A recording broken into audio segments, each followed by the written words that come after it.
Wilkinson, thank you so much for coming on A Path to Follow podcast. It's this podcast that I've been doing at Gilman School this year with the help of Cesare.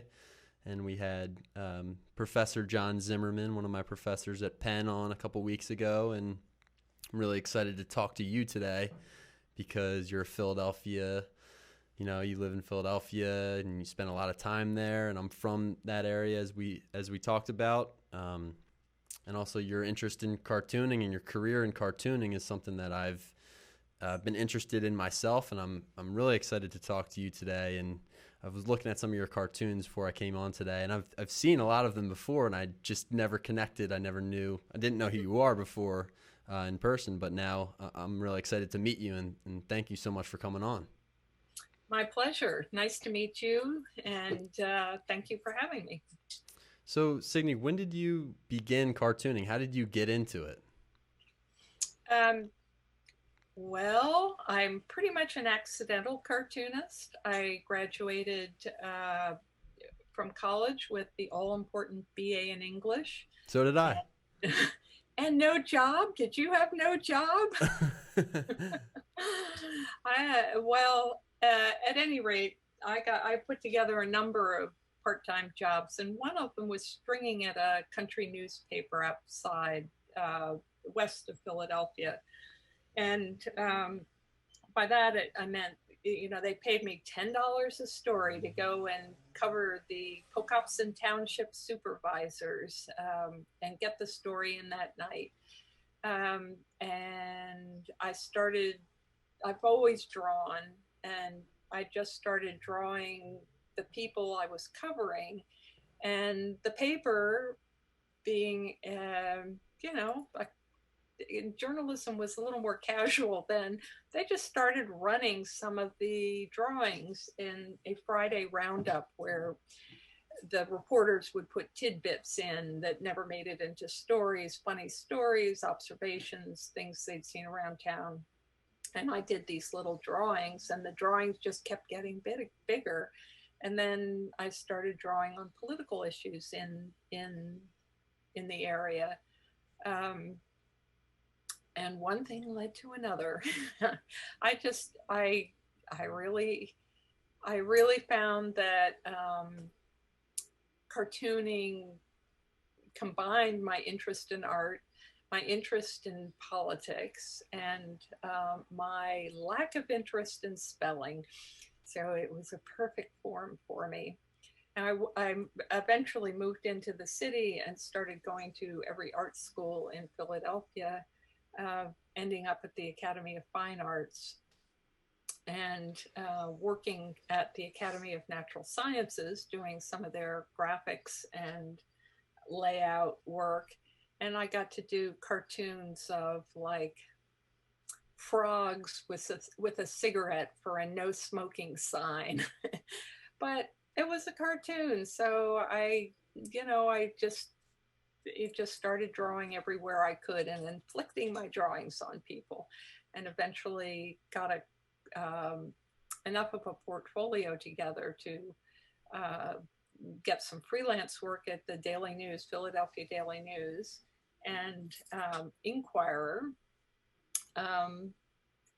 Again, by happenstance, one of the people who was painting a tuba with me in art at the Academy of Fine Arts one day turned out to be a reporter at the Daily News. She was sort of doing it from art therapy, having covered all these horrible things in the city. And she said, "Oh, I know Tony Auth, who was the great cartoonist for the Philadelphia Inquirer at the time."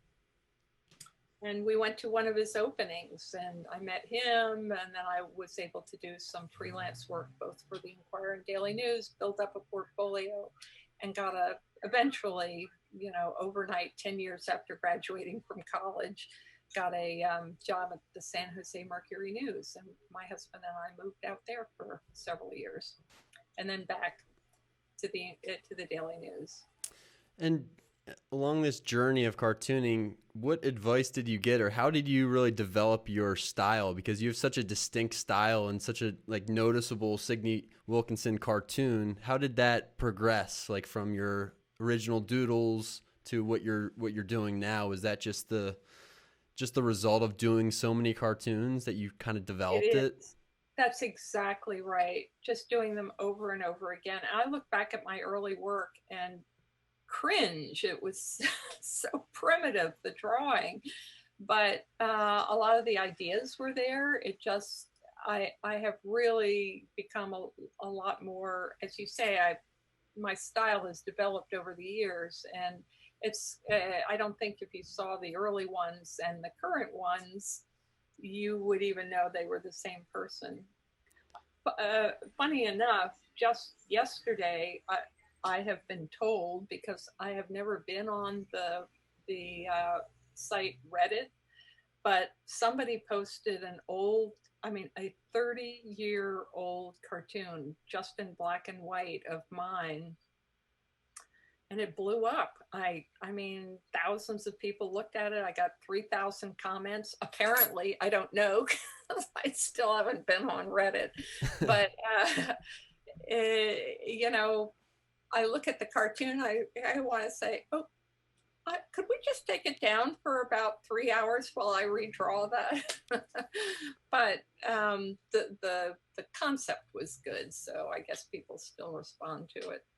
Now, how do you usually come up with the concepts or the ideas for your cartoons? Do you kind of just follow the news? That's kind of what I do, because I told you before that I've done some cartoonings and some cartoons in my past too, and I continue to try to do that in my free time. But I usually, go on Twitter or look at the news and just kind of figure out something that's of interest to me that I can recreate on paper.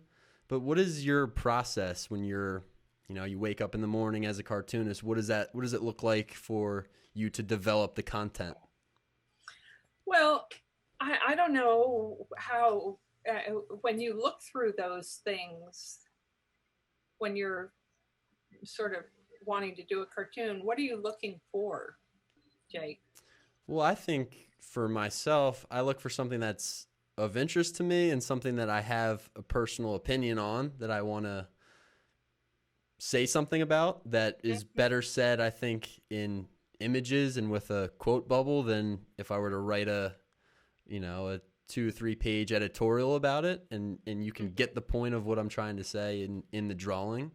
But it has to be something that I personally care about and something that is of interest to me. Well, I think that's what most cartoonists do. How many do you draw a week? So that's where I need to up my numbers a little bit. In the summertime, when I have more free time, when I'm not teaching, so we actually just finished school yesterday, last day of classes, I have more time to really look through the news and figure out what I think on certain subjects. And drawing for me takes a while. I don't know how long does a typical cartoon take you to complete?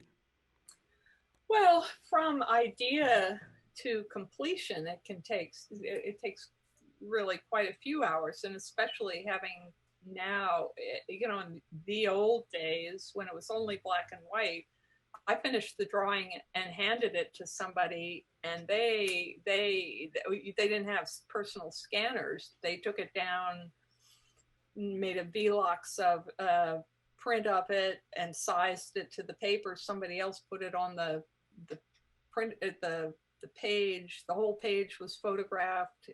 Then that was sent to the printing. And now, of course, I do everything. I scan the black and white drawing, I color it on the computer, I size it, and I send it right into the computer. I mean, into the when I was working, I retired from the newspaper a few months ago, but there was like a series of steps you went through, but it basically went right into the printing section and the online section, like magic. There was nothing between me and the printing press. There used to be like 15 people between us. So it without having, now that I'm not working at the paper, I just complete the cartoon and send it to my syndicate, the Washington Post Writers Group, and they send it out to papers around the country, and then those papers put it into their own systems. Does any? But Yeah, go ahead. well, at any rate, it depends on what it's a lot easier now. Um, I just really do them and send them to the syndicate so I can be done, in by 1 in the afternoon or 2 in the afternoon or longer if something's gone wrong. And what? Let me just see if I can find something to show you. Um, the way I get started is reading the paper in the morning, and I read. I get 3 papers delivered to my house, and then read it. I have 2 more, the Post and the Times online. But what I like about a newspaper is it slows me down. The reading of it, you read more of an article and you read it more carefully. And what I find is that good writing, good, vivid writing tends to use good, vivid images, or they spur good images for me. So the second reason I like a newspaper is that they have pages with white space with great big ads. So I can just start right away drawing my idea so I don't forget it. This is a cartoon I haven't done, and it's about Philadelphia, so I won't bother describing it.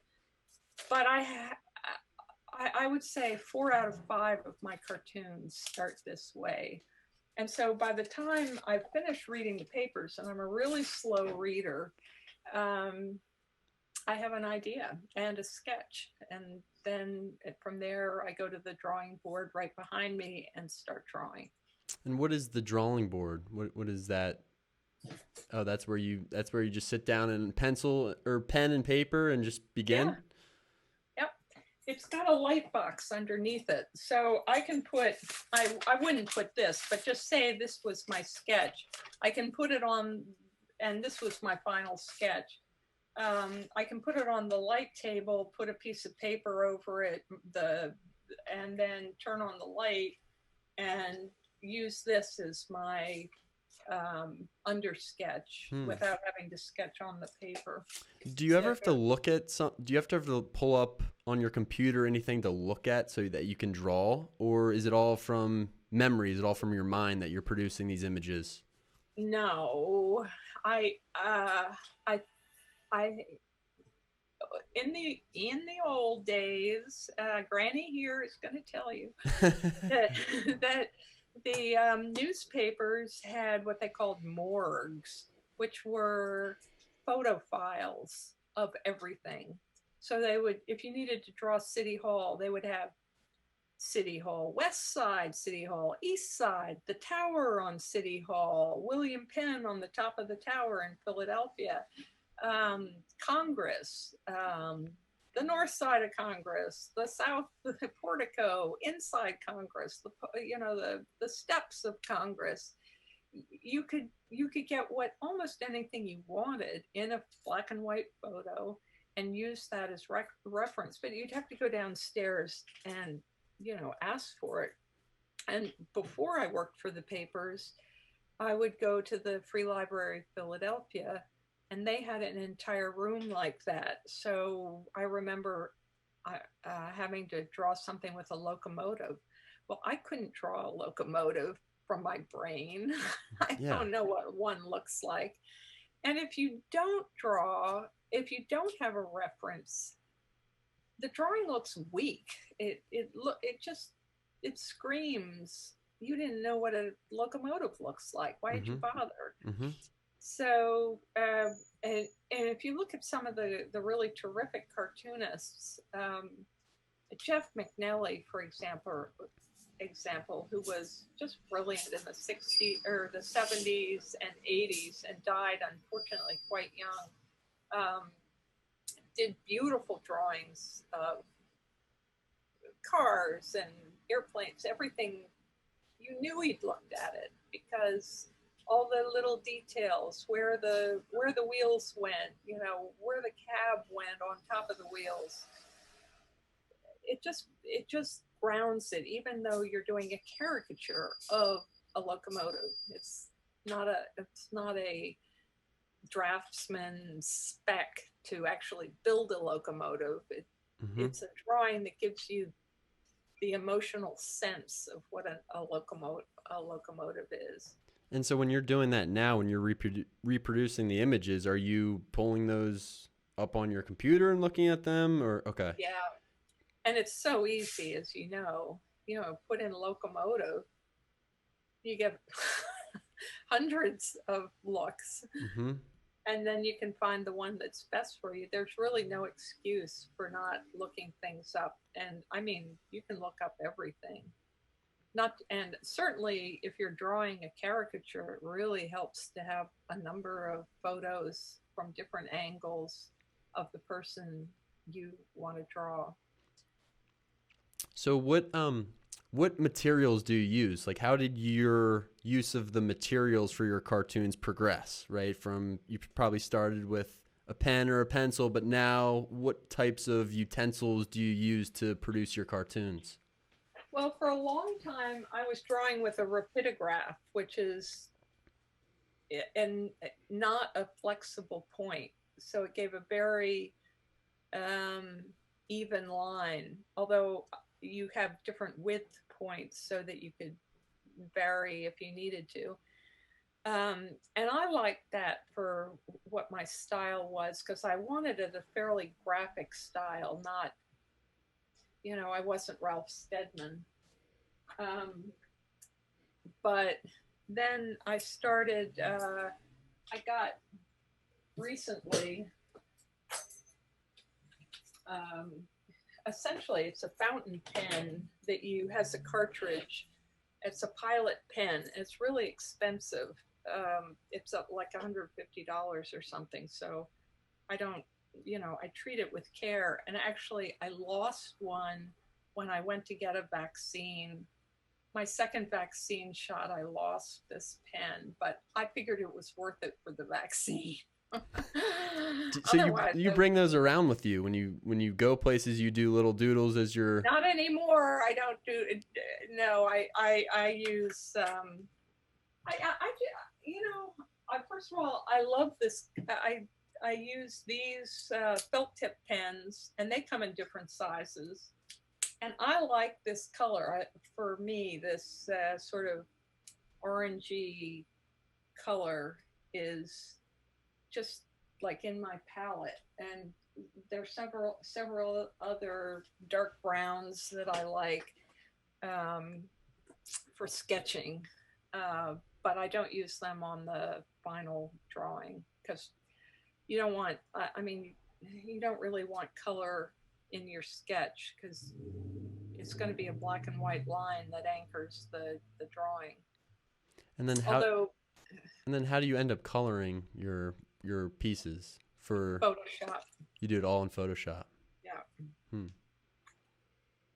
So you get your ideas for your cartoons from your newspapers. Have you ever used Twitter at all? That's something that I like to go to because, as you said, you need something that evokes those vivid images in your mind as you're reading. And I really like Twitter for that because you have the character length. It's only a couple words to produce an image in your mind as kind of the scroller. I get a lot of ideas for cartoons on Twitter, but for you, it's mostly from sitting down reading the newspaper every morning. Well, I find Twitter both good and bad because people are so funny on Twitter and they will give a funny line. But I feel like if I turn that into a cartoon, I've stolen somebody else's line. Mm-hmm. And they're usually much better than what I come up with. But, so it's tempting. But I have to have something that's not exactly a joke already that somebody has come up with. So I find that a gray area in where to get an idea, because as I said, I'd love to steal some of those really good ideas you see in the morning. People get up mad. Or kind of memes have a lot of ideas in them that you could Hmm. easily play off of, but your ideas are all original, and they just kind of come up in your mind as you're reading the newspapers. Yeah, and as I said, good vivid writing What is what newspapers do you read? uh well, I have both the Inquirer and the Daily News delivered, and the Wall Street Journal. And then I used to get the Times too, but it just went over $1,000 for a year's subscription, and so I only get that online now. And I get the Washington Post, which I like because for a number of reasons. But my friend Ann Telnis is the cartoonist there, and she's such a genius. I love seeing her work, which is in the online version only, and so I like to keep up with her and other. They do occasionally use other cartoonists. Oh, and they have a new guy, Michael Deatter, is contributing to their paper. So how did you, Signe, find material for your cartoons originally? How did you find out what you were most interested in politically? Was it kind of just through reading the news and following world events that you started to formulate your own political opinions, or how did that process of your content really begin? Well, there are two different ways. First of all, I grew up in the very late 60s and 70s when there was all the anti-war things. I was in high school when Martin Luther King and Bobby Kennedy were shot. I remember when JFK was shot, when our history professor came in. I remember them running down the halls and coming in and whispering to the teacher, and then it coming over the loudspeaker, and everybody just sat horrified. And it wasn't until many years later I saw the fantastic Bill Malden cartoon about it. And he heard the news. It came in the morning, and I've heard him talk about it. He said he just went out desolate, just desolate, and he was in Washington and was walking around, and he came to the Washington Monument and was or the I'm sorry, the Lincoln Memorial, and looking at that beautiful statue of Lincoln in the chair. Um, and the cartoon he did was of that statue with Lincoln's head in his hands, you know, just covered in weeping. Well, I mean, it wasn't, he didn't have tears. He didn't need tears. That would have been over the top. He just had Lincoln, with his head in his hands, his face in his hands. And so that's how somebody gets an idea for a cartoon. What do you think makes a cartoon good? What separates a good cartoon from a great cartoon, do you think? Well, that Malden cartoon is one of the greatest cartoons ever drawn Mm-hmm. for in America. And it's because, I mean, for so many reasons, resonating from Lincoln having been assassinated, to the sorrow that and shock that everybody felt. Uh, it's that that was a great cartoon. I think the best cartoons have the fewest words. That cartoon had no words. Um, the the drawing carried the whole thing. And there are many others like that, by many different cartoonists. But a lot of it seems like has to be timing, because if a Mm-hmm. cartoon is run too early or too late, then it loses its emotional effect.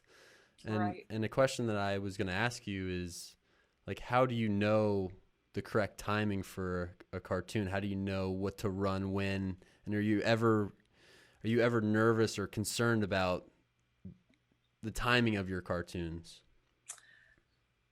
Yeah, I think timing, that's a very good point. And timing is really important. The sooner the better, really, because you want to hit people when they care about the story too, and they're concerned about it. Um, and on something like the link at the JFK one, that cartoon was in the next day's paper. So you can imagine people shocked all over and opening their paper, and it gave them an emotional, a way of visualizing their own grief. Um, but timing is really important.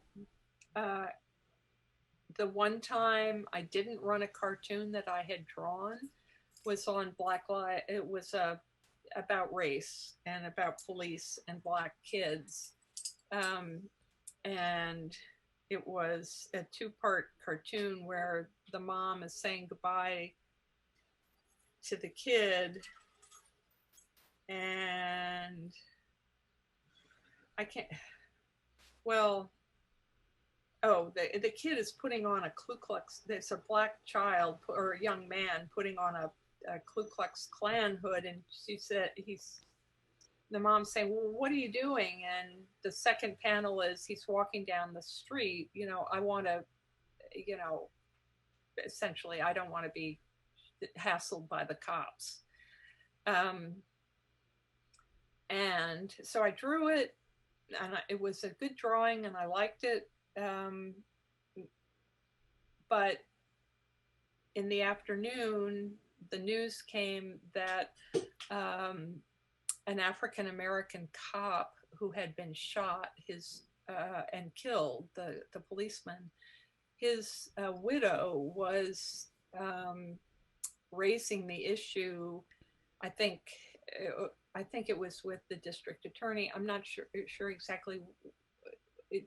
It was coming to court, and she was at court, and she was just, distraught and beyond belief. Obviously, it was her husband who had died, and I just that cartoon would have fallen. It wouldn't have just fallen flat. I mean, it would have insulted people on all sorts of different ways, because this policeman had lost his life, and he was an African American, and to say that, oh, he would have been a Ku Klux Klaner was just, that wouldn't have gone. So we didn't run it. How quickly do you have to make decisions like that as to run a cartoon or not? Do you constantly have to follow the news on it, really an hourly basis, right, to decide what is going on in the world and whether we should go through this or not, if it's going to offend too many people, or if it's going to be the wrong note to strike at the moment? Well, most of the time things like that don't happen. You have a longer runway, but fortunately we were able to catch it in time and substitute another cartoon, not my cartoon, just a syndicated cartoon. And I wasn't unhappy about that. And I sent the cartoon out on my syndicate, and it appeared in other newspapers. And I got complaints from a police group up in northern Jersey saying, we're not all racists. That's really an insult, etc. But and do you get complaints often for things that you draw? Because that's really the job of the cartoonist, is to strike a nerve, almost like a comedians do in some ways, right? Do you get complaints about the work that you do, and how do you take complaints from other people? Because to a large degree, it's what you do. It's your job to press on the truth, and I'm sure people can file complaints or reach out to you on every cartoon that you do. So how, as a cartoonist, do you handle issues like, not the one that we discussed, but everything really? Well, not every cartoon gets complaints. When we used to have on comments online on the newspaper, I could see, and people, and mostly it was liberal conservative, you've got your head in the sand or somewhere else dark, and you know um, typical libtard, most asinine thing I've ever seen. And that's just public discourse now. I mean, they disagree with the cartoon. It's not their political point of view. It's their right to complain about me the same way I have the right to draw it in the first place. Mm-hmm. So I was not bothered by those kinds of things at all. But occasionally it would get um, much more heated. Um, I did one a long time ago on a a candidate running for U.S. Senate in Pennsylvania, um, who started a whispering campaign about his opponent, who was a woman, and really doing well, and looked like she might actually win. And he started his, I don't know if it was him, but his campaign um, said that she was anti-Semitic because somebody in her church of 1,000 people, they had had a speaker from Palestine, or a Palestinian speaker, in a series of, of evening talks about the Middle East and what was going on. Well, they had people from various sides, but they did have a Palestinian. And they said because of that, and it was her church, she must be anti-Semitic. And I did a little time that we got tons of letters about the story, um, and I did just a little drawing of to go with the letters that were about various parts, that different opinions on that. And it was just a little drawing of a man. Well, the candidate was um, Lynn Yackel. The woman running against him was on like a circus, like a little circus stool with diamonds on it, and she was like a little doggy on the stool, and a guy was, instead of holding a hoop for her to jump through, it was the Star of David that she had to jump through. That was it. There were no words. It was just a little drawing. Well, um, I was called feminism's own Goebbels. I was called every kind of, I was a Nazi and of various kinds. It was way out of bounds. You can't ever use the Star of David in a cartoon. That's just off the charts. It's anti-Semitic just by being in the cartoon. I really, the the senator's son came in to complain. It was a big deal. Um, and so 2 or 3 days later, I, you know, we ran all those comments. We didn't have, this was before the internet, so you ran the letters that came in. And so they all, there were many letters calling me all sorts of names, and we ran them. So that's how we used to deal with it. But interestingly, I went back and looked, and on that same page of letters, maybe 3 months earlier, I had done a cartoon about Arabs shooting Israelis, and the drawing was an Arab-looking guy. I mean, you have to use some cues so people know what you're saying. He's pointing a rifle, and the viewfinder at the end of the rifle is the Star of David. So it was clear he was aiming for Jews. Well, that had run, as I said, 3 months earlier. We got 0 complaints, and it's because it was used in a way that Jews appreciated. It was against shooting Jewish people. Mm-hmm. So that it wasn't a problem. And that, to me, is an illustration of why people can't own images and can't tell you you cannot use them, because no one owns them. And if you can't use them at all, you can't use them for good either, or for other images. And that goes for the whole Muhammad thing. You can't draw Muhammad. Well, I drew one where Muhammad was happy and laughing with a bunch of other religious icons. Mm-hmm. Nobody complained about that. It went around the world many times.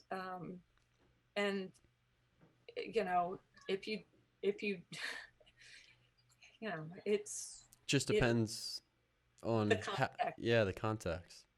Yeah. Has there ever been, well, that brings up the conversation about your book on free speech that you did recently, but I want to talk about that in a minute. But I have a question about, have you ever regretted a cartoon that you have run or have created, and maybe have learned more about the issue, or some other news had come out after that made you want to pull the cartoon, or regret having done it in the first place? Yeah, undoubtedly.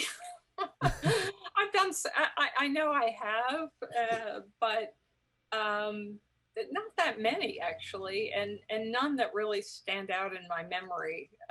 If anybody who reads my cartoons is listening to this, I'm sure you will say, well, how about this one? And you may well be right. But most of them I stand by. How many do you produce every week? How many do you draw, like, on a daily or weekly basis?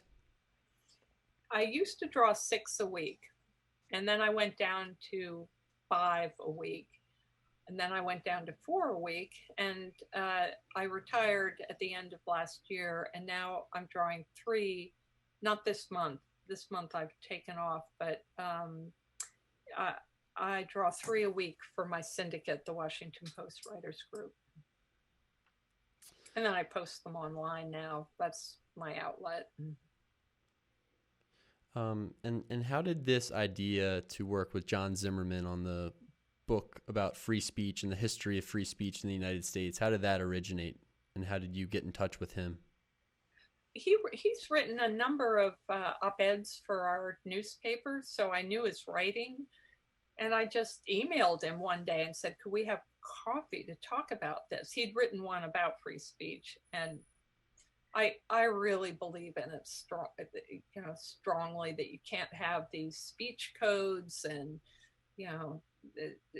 people have to be able to read what other people actually think, without having it trimmed up to be acceptable. At any rate, we had coffee, and I said, how about let's doing a book together? And then he had something else going on. So it was about a year later. It was about this time last year that we really started. Well, it was a little earlier in the spring, but we got started on it. And then it was published just last month. And so it was your idea to write the book. You sought him out for him to do all the work. And then I would do a few cartoons to go with. I love it. Yeah. If you can get that gig, go ahead, try to find one. How many cartoons are in there? I've not read the book yet. I'm trying to get my hands on it, but how many cartoons? About 13 or 14 altogether. They're little. I mean, let me show you a book. And then I have, it's like this, a cartoons every once in a while. And some of them, here's the Nothing to Offend Anyone news. Mm-hmm. I don't know if you can see it. So that's, it's just trying to make the text a little more lively. I mean, Jonathan's a fantastic writer. He writes vividly, but just for the reader to have some interruption and looking at a different way of conceiving the point he's writing about, I think is kind of a fun idea.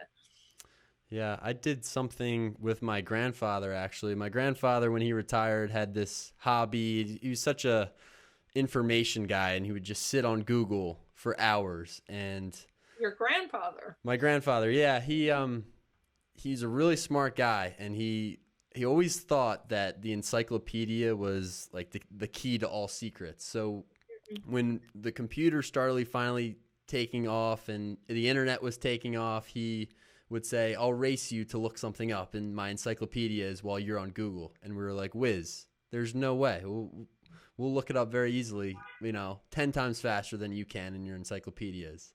So we finally sold him on Google, and he would sit at his computer, sit on Google for hours just looking things up and writing his own, what he called wisdom memos, his own kind of life lessons.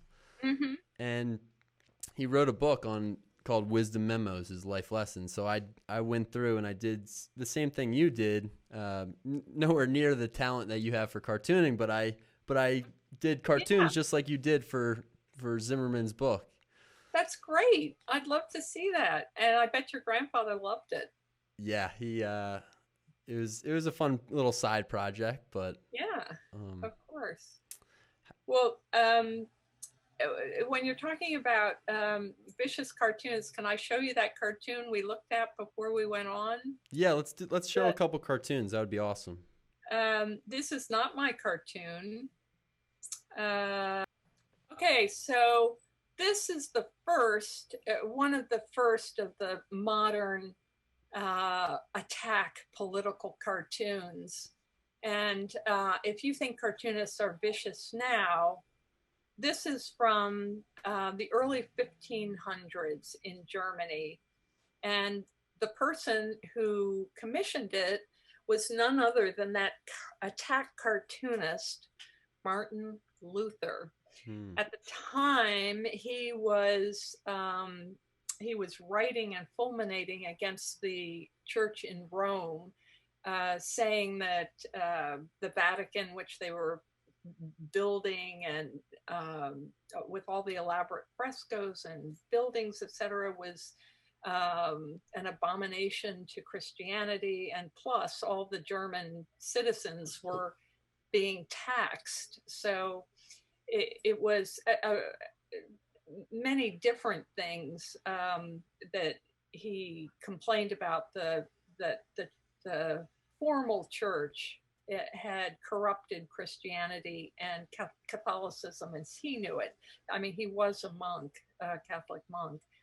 At any rate, this is one of the cartoons that he commissioned. And on the left, you see two German peasants sticking out their tongues and pointing their bare backsides and farting in the face of the Pope.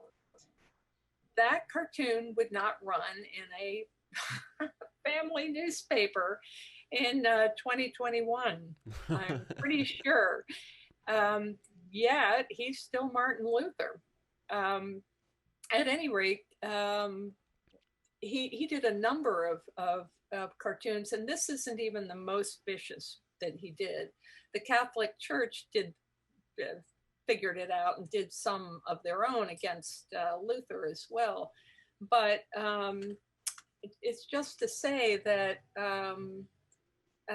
people have been using imagery for cartoon imagery to make all sorts of points, not just on Democrats and Republicans, but on religion, on all sorts of things.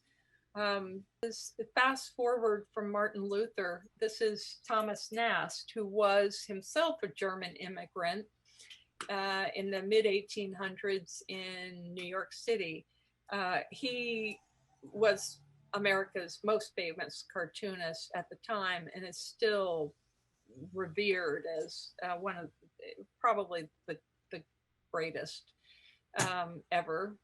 This is he railed against the millionaires then. They were only millionaires, the businessmen, uh, the, the big industrialist, the money man of New York City. And this is an iconic image that is still used to represent fat, rich people, which shows you the problem that modern cartoonists have. Because look at this great outfit and this overweight guy and the diamond on his shirt or the jewel on his shirt, where now we get Zuckerberg with Gap t-shirts and skinny guy. I mean, you can't tell him from any kid at the mall. That's a disgrace what our millionaires dress like. It's very hard to distinguish them from the crowd. But at any rate, so this was Thomas Nast, but he didn't just do that. He was known. He was very much against slavery. Okay, so this is an engraving he did from South 3rd Street in Philadelphia, PA, by the way. At any rate, he did this engraving 2 weeks after the Emancipation Proclamation in 1865, I think. At any rate, on the left, you can see, and it's in support of the Emancipation Proclamation. So this is a different way of doing editorial art, because on the left, you can see the horrors of slavery, being sold and then being whipped and beaten.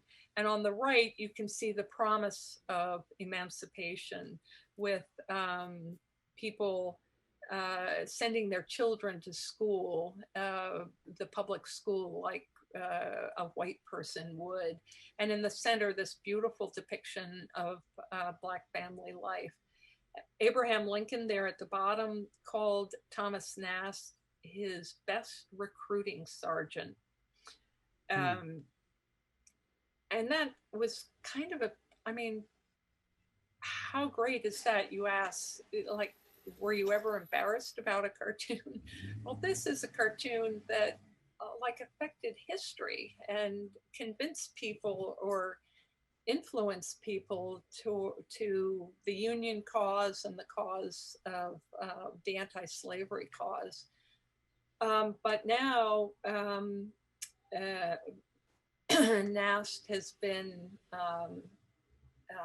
decommissioned because late in his career, he did some cartoons about Reconstruction that made fun of some of the new Black politicians who were elected during Reconstruction and are now deemed racist cartoons. Well, he wouldn't have drawn them in this day and age, I'm pretty sure.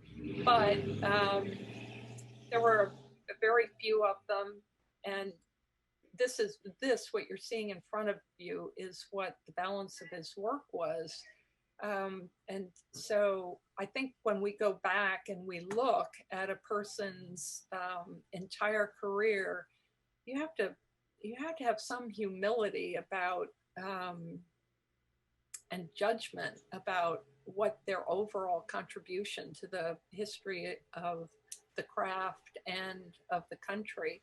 And Thomas Nast's work on these and on the Civil War, on slavery, on anti-corruption and democracy far outweigh any of the ones that certain people find objectionable and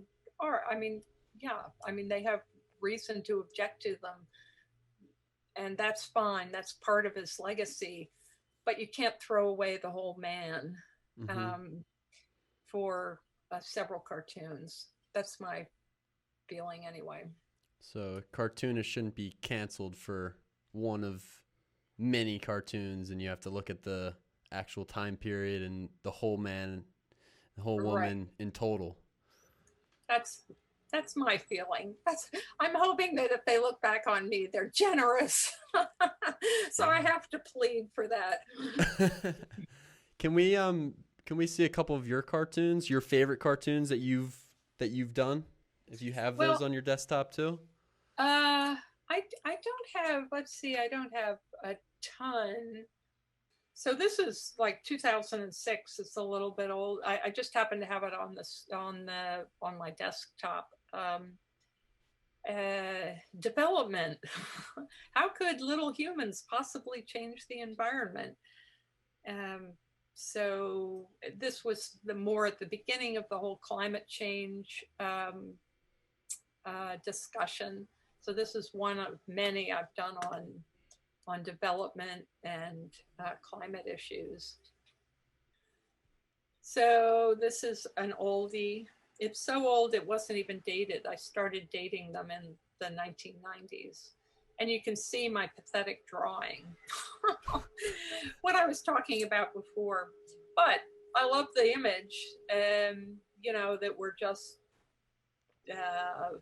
we're running out of places to throw all our stuff away. And here we didn't even have Amazon packages, which is the bane of my existence now. I love the Amazon one that you did with Jeff Bezos as God, right, and the consumer as Adam.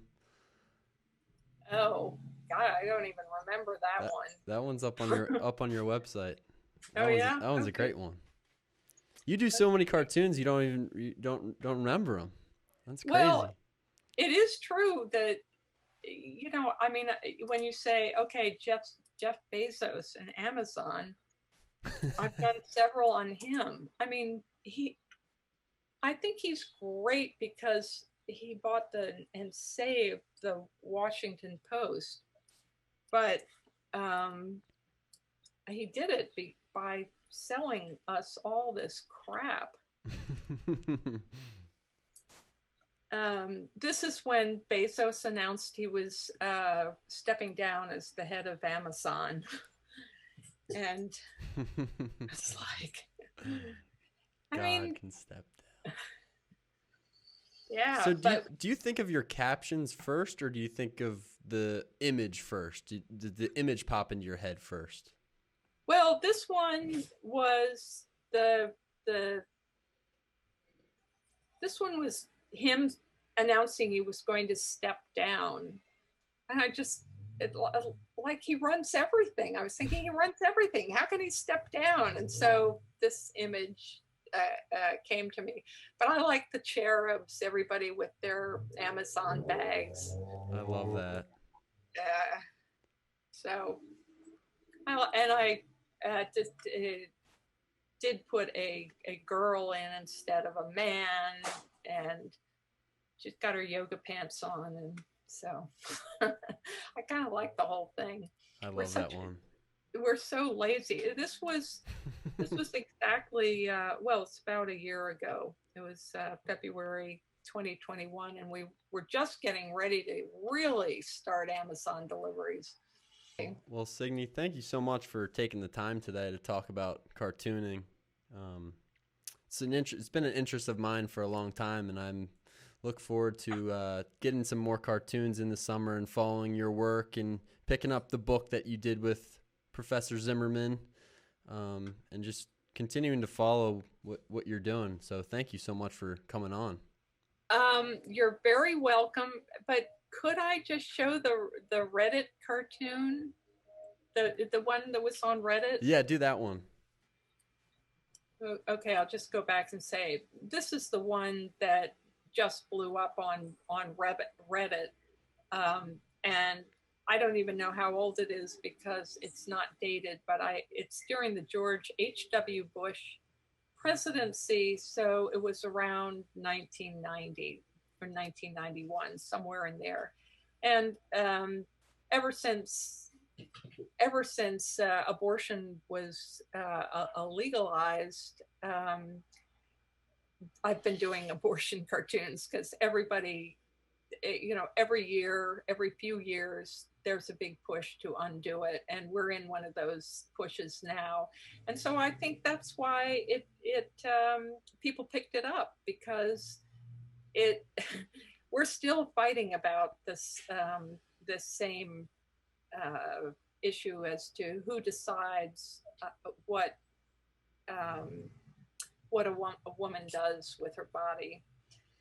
So I guess it still speaks to a generation that wasn't born when this was drawn, which is something good to say about a cartoon, I think. And how do you get the likeness of George W. Bush? How many times does it take for you to draw his face? And because you can easily tell. You don't even need a caption or anything to know that that's him holding that umbrella. How do you master that likeness of his face?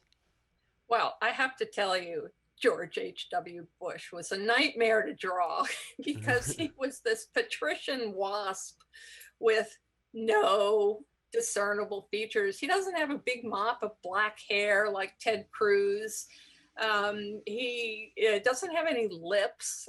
He has a very distinctive jawbone, but so do a lot of people from Massachusetts and Connecticut. He was hard to get used to. The glasses definitely help there. Yeah. Well, one of his famous lines that have now probably been forgotten was, "Read my lips, no new taxes," was the promise he made. And my line was, "I can't read your lips. You don't have lips." Mick Jagger has lips. You don't have lips. So I liked people with